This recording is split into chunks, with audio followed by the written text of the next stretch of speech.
எலியாவும் ஒபதியாவும். அதிகாரம் 18. அநேக நாள் சென்று 3ஆம் வருஷமாகையில் கர்த்தருடைய வார்த்தை எலியாவுக்கு உண்டாகி, நீ போய் ஆகாபுக்கு உன்னை காண்பி, நான் தேசத்தின் மேல் மழையை கட்டளையிடுவேன் என்றார். அப்பொழுது எலியா ஆகாபுக்கு தன்னை காண்பிக்கப் போனான். பஞ்சமோவெனில் சமாரியாவிலே கொடிதாயிருந்தது.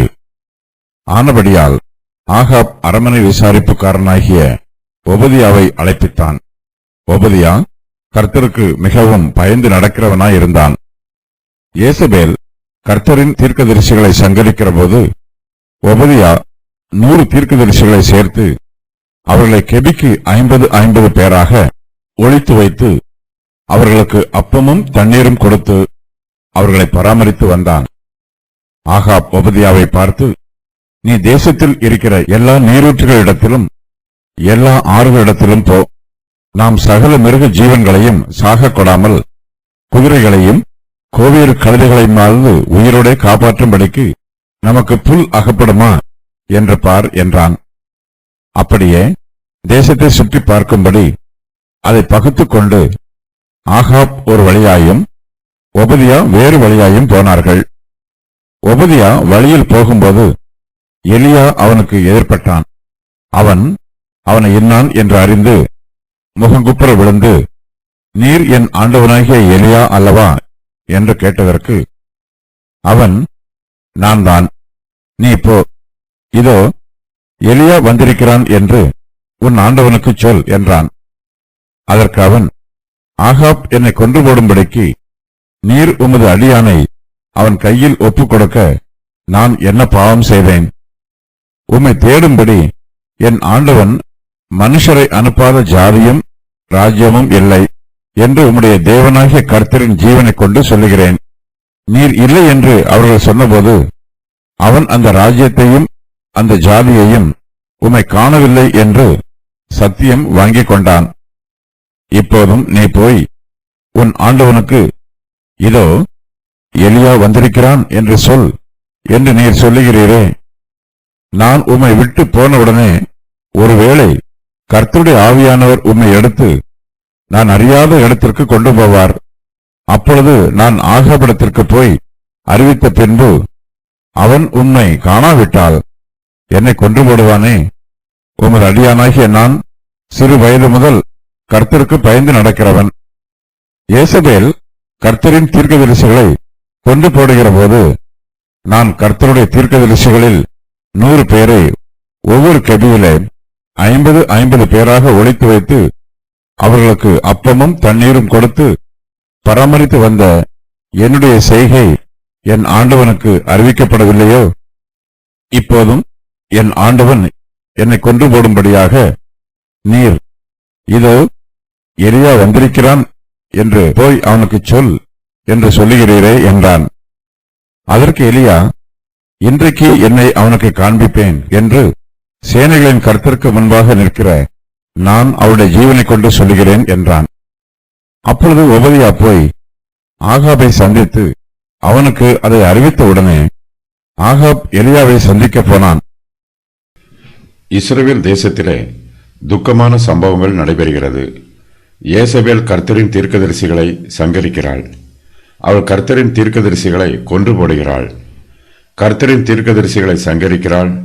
அவள் கர்த்தரின் தீர்க்கதரிசிகளை கொன்று போடுகிறாள். முதன்முறையாக அரசாங்கம் மார்க்க காரியங்களில் தலையிட்டு மெய்யான மார்க்கத்திற்கு விரோதமாக எழும்பி நிற்கிறது. இதில் ஏசபேல் என்னும் ராஜஸ்திரி முதன்மையானவளாக இருக்கிறாள். இவள் கர்த்தரின் தீர்க்கதரிசிகளை சங்கரிக்கிறாள். ஏசபேல் கர்த்தரின் தீர்க்கதரிசிகளை கொன்று போடும்போது கர்த்தர் இஸ்ரவேல் தேசத்தை தண்டிக்கிறார். தேசத்தில் 3 வருஷமாக மழை பெய்யவில்லை. அங்கே மிகப்பெரிய பஞ்சம் உண்டாயிற்று. ஜனங்களுக்கு புசிக்க போஜனமோ பானம் பண்ண தண்ணீரோ கிடைக்கவில்லை. ஏசபேல் கர்த்தருடைய தீர்க்கதரிசிகளுக்கு விரோதமாக தீங்கு செய்த போது கர்த்தர் இஸ்ரவேல் தேசத்திற்கு நன்மை செய்வதை நிறுத்திவிடுகிறார். ஏசபேல் விக்கிரகங்களை ஆராதிக்கிறவள். அவள் கர்த்தருடைய தீர்க்கதரிசிகளை உபத்திரவப்படுத்துகிறாள். இஸ்ரவேல் தேசத்திலே ஆகாபின் அதிகாரத்தை விட ஏசபேலின் அதிகாரம் பெரிதாயிருக்கிறது. இஸ்ரவேல் தேசம் சீர்கெட்டு போயிருக்கிறது. இந்த சூழ்நிலையிலும் இஸ்ரவேல் தேசத்தில் கர்த்தருக்கு பயப்படுகிற நீதிமான்கள் ஒரு சிலர் இருக்கிறார்கள். அவர்கள் கர்த்தரை மாத்திரமே சேவிக்கிறார்கள். அவர்களுடைய ஆவிக்குரிய ஆராதனைகளுக்கும் வேத தியானத்திற்கும் பயபக்தியாய் ஜீவிப்பதற்கும் உதவி செய்ய கர்த்தருடைய தீர்க்கதரிசிகள் சிலரும் இஸ்ரவேல் தேசத்தில் இருக்கிறார்கள். இஸ்ரவேல் தேசத்தில் இருந்து ஆசாரியர்களும் லேவியரும் யூதா தேசத்திற்கும் எருசலேமுக்கும் போய்விடுகிறார்கள்.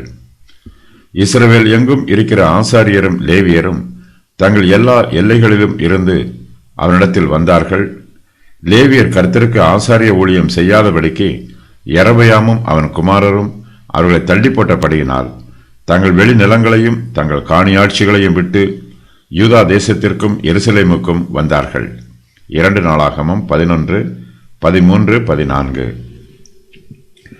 இஸ்ரவேல் தேசத்தில் ஆசாரியரும் லேவியரும் இல்லாவிட்டாலும் கர்த்தர் இந்த தீர்க்கதரிசிகளை எழுப்புகிறார். இவர்கள் யூதர்களுடைய குடும்பங்களிலே குடும்ப ஜெபங்களிலும் குடும்ப தியானங்களிலும் பங்கு பெறுகிறார்கள். தீர்க்கதரிசிகள் ஜனங்களுக்கு நியாயப்பிரமாணத்தை வாசித்து அதற்கு வியாக்கியானம் சொல்லுகிறார்கள். அவர்கள் கர்த்தருக்கு பயந்து ஜீவிக்கவும் ஆவிக்குரிய ஜீவியத்தில் உண்மை உள்ளவர்களாய் இருந்து வளர்ச்சி பெறவும் தீர்க்கதரிசிகள் அவர்களுக்கு உதவி செய்கிறார்கள். இந்த தீர்க்கதரிசிகள் எலியா தீர்க்கதரிசியைப் போல பிரபலமானவர்கள் அல்ல. எலியாவினிடத்தில் காணப்பட்ட தீர்க்கதரிசன ஆவியைப் போல இந்த தீர்க்கதரிசிகளிடத்தில் காணப்படவில்லை. இவர்கள் கர்த்தருக்கு பலிகளையும் செலுத்தவில்லை, தூபமும் காட்டவில்லை. ஆனாலும் இந்த தீர்க்கதரிசிகள் இஸ்ரவேல் ஜனங்களுக்கு கர்த்தருடைய சத்தியத்தை உபதேசம் பண்ணுகிறார்கள். கர்த்தருக்கு பயந்து எவ்வாறு ஜீவிப்பது என்று போதிக்கிறார்கள். இஸ்ரவேலின் தேவனாகிய கர்த்தருக்கு பிரியமுள்ளவர்களாயும் பிரயோஜனமுள்ளவர்களாயும் எவ்வாறு ஜீவிப்பது என்றும் இந்த தீர்க்கதரிசிகள் இஸ்ரவேல் ஜனங்களுக்கு உபதேசம் பண்ணுகிறார்கள். இஸ்ரவேல் ஜனத்தார் தங்கள் தேவனாகிய கர்த்தரோடு நெருங்கிய ஐக்கியத்தில் ஜீவிப்பதற்கு தீர்க்கதரிசிகளின் உபதேசங்களும் போதனைகளும் மிகவும் உதவியாய் இருக்கிறது. இஸ்ரவேல் தேசத்தில் கர்த்தருடைய தீர்க்கதரிசிகள் இஸ்ரவேல் புத்திரர் மத்தியிலே ஆவிக்குரிய சத்தியங்களை உபதேசிப்பதும் அவர்களை ஆவிக்குரிய ஜீவியத்தில் வழிநடத்துவதும் ஏசபேலுக்கு பிடிக்கவில்லை. இஸ்ரவேல் தேசத்தில் நடைபெறுகிற கர்த்தருடைய ஊழியங்களை முற்றிலுமாக ஒழித்து போட வேண்டும் என்று ஏசபேல் திட்டமிடுகிறாள். இதன் நிமித்தமாக அவள் கர்த்தருடைய தீர்க்கதரிசிகளை சங்காரம் பண்ணுகிறாள். இஸ்ரவேல் தேசத்தில் கர்த்தருடைய ஜனம் சொற்ப எண்ணிக்கையில் இருக்கிறார்கள்.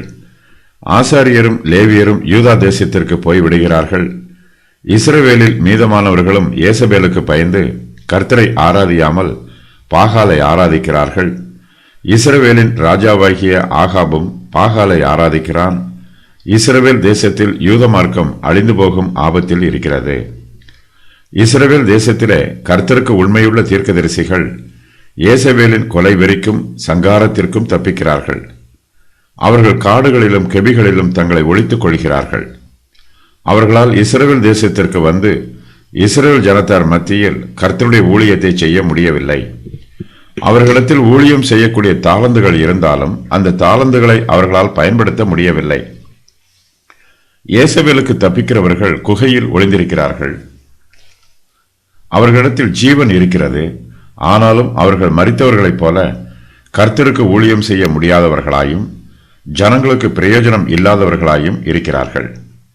கர்த்தருடைய பிள்ளைகள் அவருக்கு பிரியமுள்ளவர்களாயும் பிரயோஜனம் உள்ளவர்களாயும் இருக்க வேண்டும். நாம் கர்த்தருக்கு பிரயோஜனம் இல்லாதவர்களாய் ஜீவிப்போம் என்றால் நாம் ஜீவிப்பதில் அர்த்தம் எதுவும் இல்லை. இப்படிப்பட்ட ஜீவியம் ஜீவனின் முடிவுக்கும் மரணத்திற்கும் அடையாளம். இஸ்ரவேல் தேசத்தில் ஆவிக்குரிய காரியங்கள் சீர்கெட்டு போயிருக்கிறது. அங்கே ஜனங்கள் கர்த்தரை ஆராதியாமல் பாகாலை ஆராதிக்கிறார்கள். ஏசபேலின் அதிகாரமும் பெரிதாயிருக்கிறது.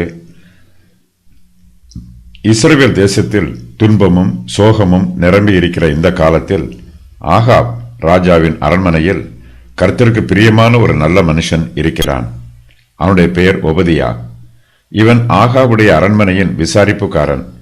ஒபதியா கர்த்தருக்கு மிகவும் பயந்து நடக்கிறவன். ஒபதியா தன் சிறு வயது முதல் கர்த்தருக்கு பயந்து நடக்கிறவன். ஒபதியா என்னும் பெயருக்கு கர்த்தருடைய ஊழியக்காரன் என்று பொருள். இவன் கர்த்தருக்கு உண்மை உள்ளவனாய் இருக்கிறான். ஆனாலும் இவன் ஆகாபின் அரண்மனையில் அவனுக்கு விசாரிப்புக்காரனாக பணி செய்கிறான். ஆகாப் ஒரு துன்மார்க்கன், ஒபதியா ஒரு நீதிமான். ஆகாப் ஒபதியாவை தன்னுடைய அரண்மனை விசாரிப்புக்காரனாய் வைத்திருப்பது ஆச்சரியமான காரியம். கர்த்தருக்கு உண்மை உள்ளவர்களாய் இருக்கிறவர்கள் தங்கள் கடமைகளிலும் உண்மை உள்ளவர்களாய் இருப்பார்கள். கர்த்தருடைய பிள்ளைகள் நீதிமான்களாகவும் உண்மையும் சத்தியமும் உள்ளவர்களாகவும் சுறுசுறுப்புள்ளவர்களாகவும் நம்பிக்கைக்கு உரியவர்களாகவும் இருப்பார்கள். ஒபதியாவின் நல்ல சுபாவங்கள் ஆகாபுக்கு பிடித்திருக்கிறது. ஆகையினால் ஆகாப் ஒபதியாவை தன்னுடைய நம்பிக்கைக்கு பாத்திரவானாக கருதி அவனை தன்னுடைய அரண்மனை விசாரிப்புக்காரனாக நியமிக்கிறான். ஆகாப் பல சமயங்களில் தன்னை நம்பாவிட்டாலும் ஒபதியாவை நம்புகிறான். ஒரு சமயம் ஆகாப் ஒபதியாவை பார்த்து, நீ தேசத்தில் இருக்கிற எல்லா நீரூற்றுகளிடத்திலும் எல்லா ஆறுகளிடத்திலும் போ. நாம் சகல மிருக ஜீவன்களையும் சாக கொடாமல் குதிரைகளையும் கோவேறு கழுதைகளையுமாவது உயிரோடே காப்பாற்றும்படிக்கு நமக்கு புல் அகப்படுமா என்று பார் என்று சொல்லுகிறான். தேசத்தின் முக்கியமான வேலைகள் எல்லாவற்றையும் ஆகாப் ஒபதியாவிடம் நம்பி ஒப்படைக்கிறான். ஒபதியா கர்த்தருக்கு பயந்து ஜீவிக்கிற நீதிமானாய் இருந்தாலும் அவன் துன்மார்க்கமான ஆகாபின் அரண்மனை விசாரிப்புக்காரனாய் இருப்பதும் ஆச்சரியமான காரியம். ஆகாபின் அரண்மனையிலே விக்கிரக ஆராதனை நிரம்பி இருக்கிறது. அங்கே துன்மார்க்கமும் அதிகரித்திருக்கிறது. இப்படிப்பட்ட பாவமான சூழ்நிலையில் ஒபதியா ஆகாபுக்கு அரண்மனை விசாரிப்புக்காரனாக இருக்கிறான். ஒபதியா ஆகாபின் அரண்மனையில் பணிபுரிந்தாலும் பாகாலுக்கு தன்னுடைய முழங்கால்களை முடக்குமாறு அவனை யாரும் கட்டாயம் பண்ணவில்லை. ஆகையினால்தான் ஒபதியா ஆகாபுடைய அரண்மனையின் துன்மார்க்கங்களையெல்லாம் சகித்து கொண்டு அங்கே விசாரிப்புக்காரனாக வேலை செய்கிறான். ஒபதியாவின் மனச்சாட்சி சுத்தமாய் இருக்கிறது. அவன் கர்த்தருக்கு மாத்திரமே பயந்து ஜீவிக்கிறான். கர்த்தருக்கு உண்மை உள்ளவனாய் இருக்கிறான். ஆகையினால் அவன் தான் வேலை பார்க்கும் ஸ்தலத்தை பற்றி கவலைப்படாமல் ஆகாபின் அரண்மனையிலே விசாரிப்புக்காரனாக பணிபுரிகிறான். இந்த பிரபஞ்சம் பொல்லாததாய் இருக்கிறது. விசுவாசிகளாகிய நாம் பொல்லாதவர்கள் மத்தியிலே இருக்கக்கூடாது என்று தீர்மானம் பண்ணினால் நம்மால் இந்த பிரபஞ்சத்தில் எங்கும் இருக்க முடியாது, எந்த வேலையிலும் சேர முடியாது. நாம் எந்த ஸ்தலத்தில் இருந்தாலும் எந்த சூழ்நிலையில் இருந்தாலும் நம்முடைய மனச்சாட்சி கர்த்தருக்கு முன்பாக சுத்தமாய் இருக்க வேண்டும். நாம் கர்த்தருக்கு பயந்து ஜீவிக்க வேண்டும். நம்முடைய கடமைகளை நாம் உண்மையாகவும் உத்தமமாகவும் நிறைவேற்ற வேண்டும். ஒபதியா ஆகாபின் அரண்மனையில் விசாரிப்புக்காரனாக வேலை செய்தாலும் அவன் தன்னுடைய நன்மையை மாத்திரம் பார்த்து கொண்டு மற்றவர்களுடைய நன்மைகளை விசாரிக்காமல் இருந்து விடவில்லை. அவன் கர்த்தருடைய தீர்க்கதரிசிகள் மீது கரிசனையோடு இருக்கிறான். ஏசபேல் கர்த்தரின் தீர்க்கதரிசிகளை சங்கரிக்கிற போது ஒபதியா 100 தீர்க்கதரிசிகளை சேர்த்து அவர்களை கெபிக்கு 50 பேராக ஒழித்து வைத்து அவர்களுக்கு அப்பமும் தண்ணீரும் கொடுத்து அவர்களை பராமரித்து வருகிறான். இஸ்ரவேல் தேசத்தில் கர்த்தருடைய தீர்க்கதரிசிகளுக்கு உபத்திரவம் அதிகரிக்கிறது. ஒபதியா தன்னுடைய அதிகாரத்தை பயன்படுத்தி கர்த்தருடைய தீர்க்கதரிசிகளை உபத்திரவங்களிலிருந்து பாதுகாக்கிறான். அவர்களில் 100 பேரை 2 கெபிகளில் ஒவ்வொரு கெபிக்கும் 50 பேராக ஒழித்து வைக்கிறான். தீர்க்கதரிசிகளால் குகைகளை விட்டு வெளியே வர முடியவில்லை. ஒபதியாவோ கர்த்தருடைய தீர்க்கதரிசிகளுக்கு அந்த குகைகளுக்குள்ளே அப்பமும் தண்ணீரும் கொடுத்து அவர்களை பராமரித்து வருகிறான். இந்த சம்பவம் ஏசபேலுக்கு தெரிய வந்தால் ஒபதியா சங்காரமாவது நிச்சயம். கர்த்தரும் தம்முடைய பிள்ளைகளை கைவிடாமல் பாதுகாக்கிறார். உபத்திரவமான காலகட்டங்களில் கூட கர்த்தருடைய பிள்ளைகளுக்கும் அவருடைய ஊழியக்காரர்களுக்கும் தெய்வீக கிருபையினால் பாதுகாப்பு கிடைக்கிறது. தம்முடைய ஜனத்திற்கு உதவி செய்ய கர்த்தர் தமக்கு ஏற்ற வேளையிலே சகாயம் பண்ணுகிறவர்களை எழுப்புகிறார். ஏசபேலின் கைகளுக்கு தங்களால் தப்பிக்கவே முடியாது என்று கர்த்தருடைய தீர்க்கதரிசிகள் நினைத்தார்கள். தாங்கள் பிழைப்பதற்கு வழியே இல்லை என்று நினைத்து அவர்கள் சோர்ந்து போனார்கள். ஆனாலும் கர்த்தர் அவர்களை கைவிடவில்லை. கர்த்தர் தம்முடைய தீர்க்கதரிசிகளை பாதுகாக்கிறார். ஏசபேல் கர்த்தருடைய தீர்க்கதரிசிகளை சங்காரம் பண்ணும்போது கர்த்தர் இஸ்ரவேல் தேசத்திற்கு கொடுத்து வரும் தம்முடைய பராமரிப்புகளை நிறுத்தி விடுகிறார். தேசத்தில் மழை பெய்யவில்லை. மிகப்பெரிய பஞ்சம் உண்டாயிற்று. இஸ்ரவேல் தேசத்தில் மழை பெய்யாமல் பஞ்சம் உண்டாயிருப்பதற்கு கர்த்தருடைய தீர்க்கதரிசிகளே காரணம் என்று நினைத்து ஏசபேல் அவர்களை சங்காரம் செய்திருக்கலாம். எலியா ஏற்கனவே ஆகாபை நோக்கி, என் வாக்கின்படியே அன்றி இந்த வருஷங்களிலே பனியும் மழையும் பெய்யாதிருக்கும் என்று இஸ்ரவேலின் தேவனாகிய கர்த்தருக்கு முன்பாக நிற்கிற நான் அவருடைய ஜீவனை கொண்டு சொல்லுகிறேன் என்று தீர்க்க தரிசனம் சொல்லி இருக்கிறார். தேசத்தில் மழை பெய்யாமல் பஞ்சம் வருவதற்கு கர்த்தருடைய தீர்க்கதரிசிகளே காரணம் என்று ஏசபேல் நினைக்கிறாள். அவள் கர்த்தரின் தீர்க்கதரிசிகளை சங்காரம் பண்ணுகிறாள். கர்த்தருடைய சித்தமும் திட்டமுமோ வேறு விதமாய் இருக்கிறது. இஸ்ரவேல் தேசத்தில் பாகாலின் தீர்க்கதரிசிகள் சங்காரம் பண்ணப்பட்ட பிறகு தேசத்தில் பெருமழை பெய்கிறது. தேசத்தில் மழை பெய்யாமல் இருப்பதற்கு கர்த்தரின் தீர்க்கதரிசிகள் காரணம் அல்ல. இதற்கு பாகாலின் தீர்க்கதரிசிகளும் அவர்களுடைய விக்கிரக ஆராதனையுமே காரணம். இஸ்ரவேல் தேசத்தில் 3 வருஷமாக மழை பெய்யவில்லை. தேசத்திலே 3.5 வருஷம் மழை பெய்யாமல் கொடிய பஞ்சம் உண்டாயிற்று என்று வேத பண்டிதர்கள் சொல்லுகிறார்கள். ஆகாபின் அரண்மனையில் கூட தண்ணீர் இல்லை. தண்ணீர் பஞ்சம் அதிகமாய் இருப்பதினால் ஆகாப் ராஜாவே தன் அரண்மனையை விட்டு தன்னுடைய தேசத்தில் தண்ணீர் இருக்கும் இடத்தை தேடி பார்க்க போக வேண்டியதாயிற்று. ஆகாப் ஒபதியாவை பார்த்து, நீ தேசத்தில் இருக்கிற எல்லா நீரூற்றுகளிடத்திலும் எல்லா ஆறுகளிடத்திலும் போ. நாம் சகல மிருக ஜீவன்களையும் சாக கொடாமல் குதிரைகளையும் கோவேறு கழுதைகளையுமாவது உயிரோட காப்பாற்றும்படிக்கு நமக்கு புல் அகப்படுமா என்று பார் என்று சொல்லுகிறான். அப்படியே தேசத்தை சுற்றி பார்க்கும்படி அதை பகுத்து கொண்டு ஆகாப் ஒரு வழியாயும் ஒபதியா வேறொரு வழியாயும் போகிறார்கள். இஸ்ரவேல் தேசத்தில் கொடிய பஞ்சம் உண்டானதினால் ஏராளமான மிருக ஜீவன்கள் செத்து போயிற்று. அவைகள் மொத்தமாய் அழிந்து போவதை ஆகாப் விரும்பவில்லை. இப்போது உயிரோடு இருக்கிற மிருக ஜீவன்களையாவது சாக கொடாமல் உயிரோடு காப்பாற்ற வேண்டும் என்று ஆகாப் தீர்மானம் பண்ணுகிறான். ஆகாபின் ஆத்மா கர்த்தரை விட்டு விலகி போய் இருக்கிறது. அது சீர்கெட்டு கிடக்கிறது. ஆகாபுக்கு தன்னுடைய ஆத்மாவை குறித்து கவலை இல்லை. ஆனால் அவனோ தன்னுடைய குதிரைகளையும் கோவேறு கழுதைகளையும் குறித்து கவலைப்படுகிறான். ஆகாப் கர்த்தருடைய கிருபையை தேடி பார்க்காமல் தன்னுடைய குதிரைகளுக்கும் கோவேறு கழுதைகளுக்கும் புல் அகப்படுமா என்று தேடி பார்க்கிறான். கர்த்தர் தேசத்தில் மழை பெய்யாமல் தடுத்திருக்கிறார். கர்த்தருடைய நியாய தீர்ப்பும் சாபமும் இஸ்ரவேல் தேசத்தின் மேல் வந்திருக்கிறது. இதனால் தேசத்தில் மழை பெய்யாமல் போயிற்று. அங்கே கொடிய பஞ்சம் உண்டாயிற்று. இஸ்ரவேல் ஜனத்தாரின் பாவமும் விக்கிரக ஆராதனையுமே தேசத்தில் ஏற்பட்டிருக்கிற பஞ்சத்திற்கு காரணம். ஆகாப் புல் அகப்படுமா என்று தேடி போவதற்கு பதிலாக கர்த்தரை தேட வேண்டும். கர்த்தருடைய கிருபையை பெற்றுக்கொள்ள நாட வேண்டும். சாபத்திற்கு காரணமாயிருக்கும் பாவங்களை இஸ்ரவேல் தேசத்தை விட்டு நீக்கி போட வேண்டும்.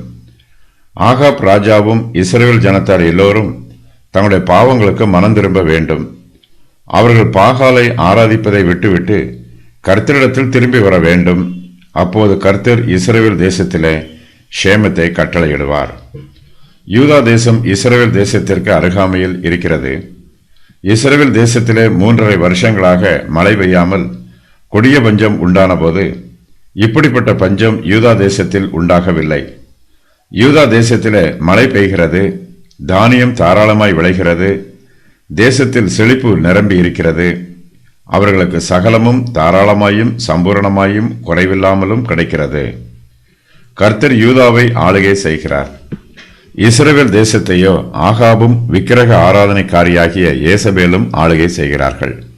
3 வருஷங்களுக்கு முன்பு எலியா ஆகாபுக்கு கர்த்தருடைய வார்த்தையை சொன்னார். இஸ்ரவேல் தேசத்தில் மழை பெய்யாது என்பது கர்த்தருடைய நியாய தீர்ப்பு. கர்த்தருடைய வார்த்தையின் பிரகாரம் தேசத்தில் 3 வருஷம் மழை பெய்யாமல் கொடிய பஞ்சம் உண்டாயிற்று. அநேக நாள் சென்று 3ஆம் வருஷம் ஆகையில் கர்த்தருடைய வார்த்தை எலியாவுக்கு உண்டாயிற்று. கர்த்தர் எலியாவை நோக்கி, நீ போய் ஆகாபுக்கு உன்னை காண்பி, நான் தேசத்தின் மேல் மழையை கட்டளையிடுவேன் என்று சொல்லுகிறார்.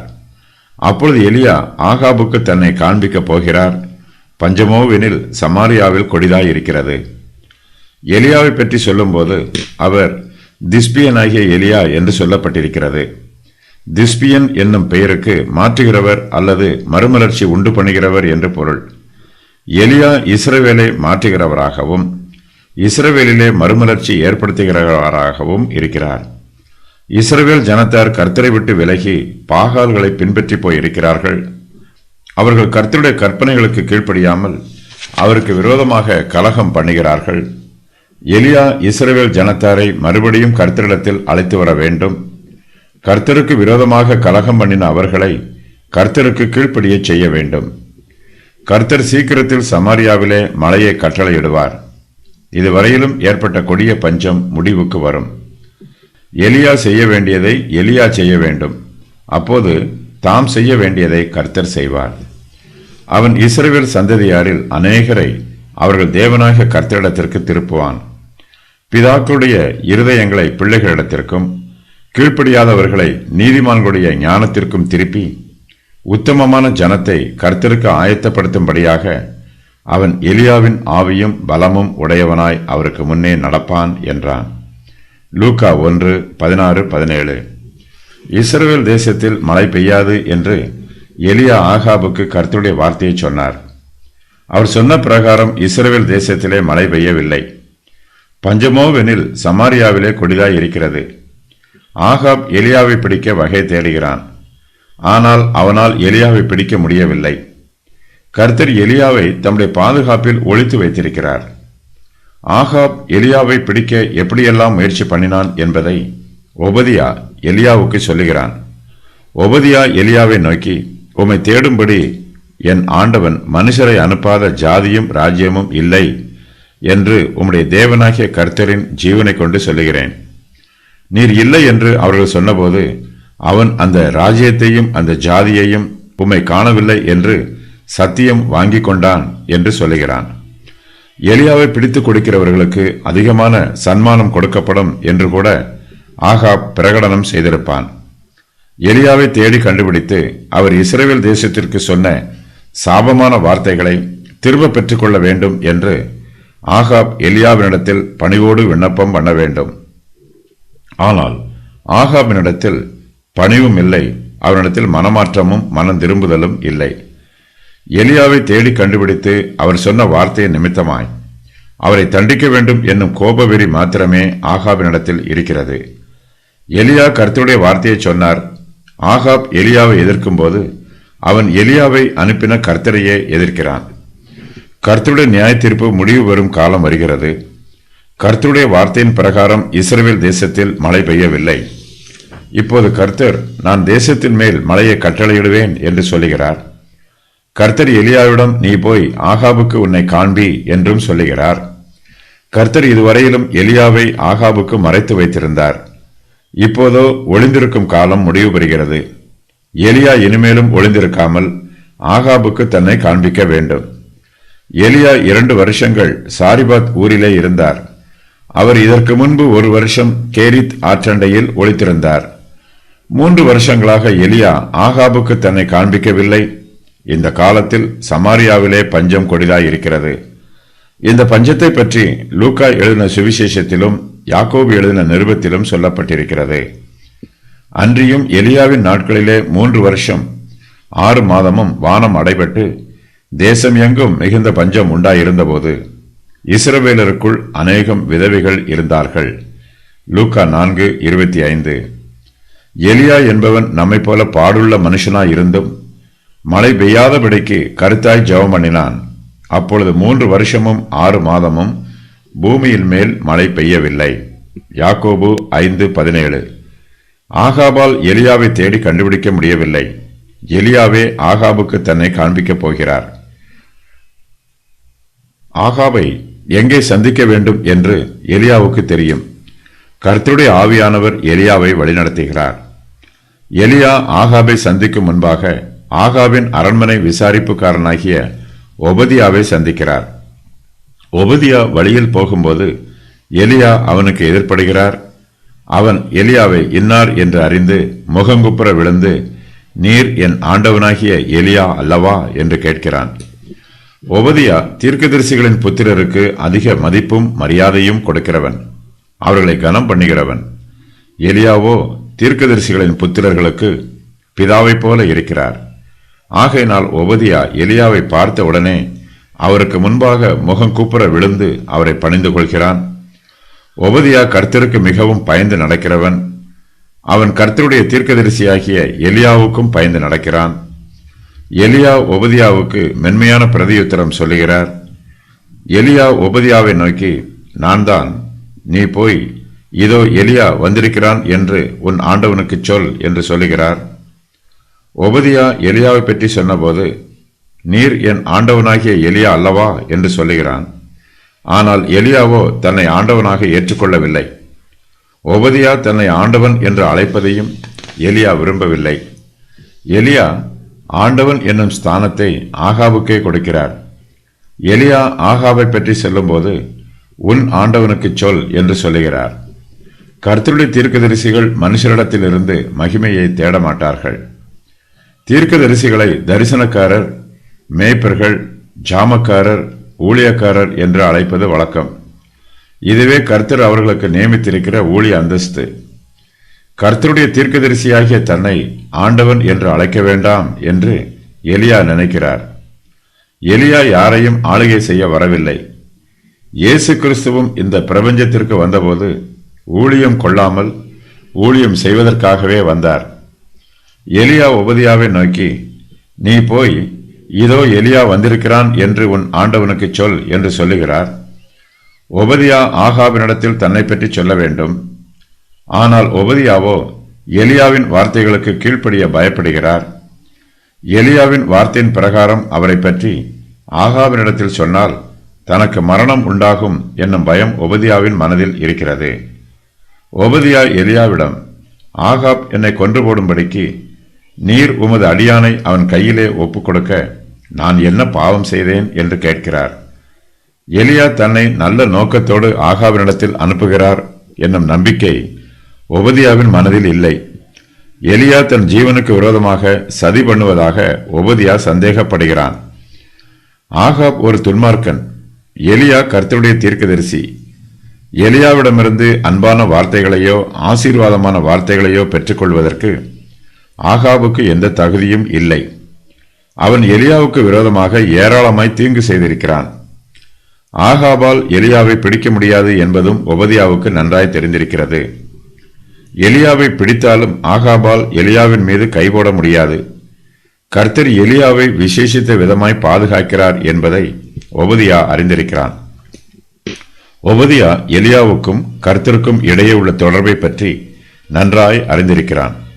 ஒபதியா எலியாவினிடத்தில், இப்போதும் நீ போய் உன் ஆண்டவனுக்கு இதோ எலியா வந்திருக்கிறான் என்று சொல் என்று நீர் சொல்லுகிறீரே, நான் உம்மை விட்டு போனவுடனே ஒருவேளை கர்த்தருடைய ஆவியானவர் உம்மை எடுத்து நான் அறியாத இடத்திற்கு கொண்டு போவார். அப்பொழுது நான் ஆகாபினிடத்திற்கு போய் அறிவித்த பின்பு அவன் உம்மை காணாவிட்டால் என்னை கொன்று போடுவானே என்று பயத்தோடும் நடுக்கத்தோடும் சொல்லுகிறான். ஒபதியா தன்னுடைய சிறு வயது முதல் கர்த்தருக்கு பயந்து நடக்கிறவன். இப்போது அவன் எலியாவின் வார்த்தைக்கு கீழ்ப்படிந்து ஆகாபினிடத்தில் எலியாவை பற்றி சொன்னால் ஆகாப் தன்னை கொன்று போடுவான் என்று ஒபதியா பயப்படுகிறான். ஆகாபின் கையினால் செத்து போகும் அளவுக்கு தான் எந்த பாவமும் செய்யவில்லை என்று ஒபதியா நினைக்கிறான். ஒபதியா ஆகாபினிடத்தில் தன்னை பற்றி சொல்லும்போது, ஆகாப் என்னை கொன்று போடும்படிக்கு நீர் உமது அடியானை அவன் கையில் ஒப்புக் கொடுக்க நான் என்ன பாவம் செய்தேன் என்றும், ஏசபேல் கர்த்தரின் தீர்க்கதரிசிகளை கொன்று போடுகிற போது நான் கர்த்தருடைய தீர்க்கதரிசிகளில் 100 பேரை ஒவ்வொரு கெவியிலே 50 பேராக ஒழித்து வைத்து அவர்களுக்கு அப்பமும் தண்ணீரும் கொடுத்து பராமரித்து வந்த என்னுடைய செய்கை என் ஆண்டவனுக்கு அறிவிக்கப்படவில்லையோ என்றும் சொல்லுகிறான். ஆகாப் எலியாவை தன் தேசம் முழுவதும் தேடிக்கொண்டிருக்கிறான். எலியாவை பற்றி ஒபதியா ஆகாவிடம் சொன்னால் ராஜாவிடம் பொய் சொன்ன குற்றத்திற்காக அவன் தன்னை கொன்று போடுவான் என்று ஒபதியா பயப்படுகிறான். ஒபதியா ஆகாபின் அரண்மனை விசாரிப்புக்காரனாய் இருந்தாலும் அவன் கர்த்தருடைய தீர்க்கதரிசிகளுக்கு ஆதரவாய் இருக்கிறவன். ஒபதியாவுக்கு ஆகாபின் மீது உண்மையான பாசம் இல்லை. ஆகாபின் மீது ஒபதியாவுக்கு அக்கறையும் இல்லை. ஒபதியா 100 தீர்க்கதரிசிகளை ஏசபேலின் கைகளுக்கு விலக்கி பாதுகாத்தவன்.